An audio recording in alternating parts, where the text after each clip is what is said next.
Dans les colonnes de l'Express, ce mercredi 25 janvier, le manque d'attrait pour la fonction de ministre est soulevé. Nos confrères précisent que ce phénomène ne date pas d'Emmanuel Macron mais qu'il est de plus en plus notable. Le président de la République a beau aimer séduire son entourage, il n'empêche que cela devient visiblement difficile de choisir des membres pour son gouvernement. Si est en tout cas ce que laisse penser la récente déclaration de l'un de ses anciens conseillers.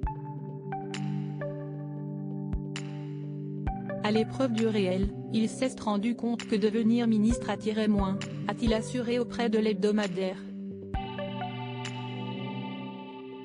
Et cela se traduit par les réponses négatives qu'il a pu recevoir à la suite de ses offres.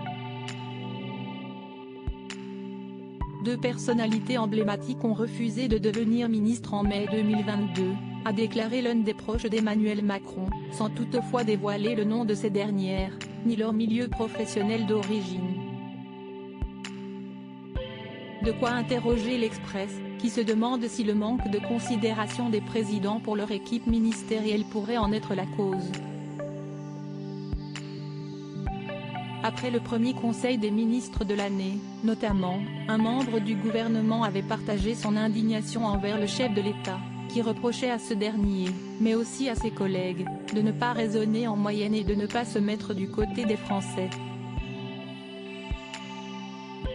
Supérieur à remaniement d'Emmanuel Macron, découvrez les ministres du gouvernement bornent un président qui ne s'intéresse pas à ses ministres. Lui, il est loin de tout ça. Il n'a aucune idée de ce que je fais, encore moins quand je me déplace plusieurs fois par semaine pour justement les voir, les gens, a lâché ce même membre de l'exécutif, comme le soulignent nos confrères.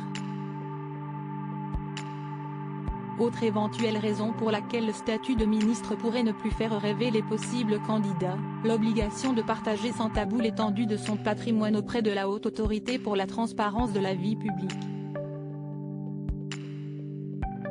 Cela a notamment déplu à Éric Dupond-Moretti, qui ne serait bien passé en acceptant de devenir garde des Sceaux.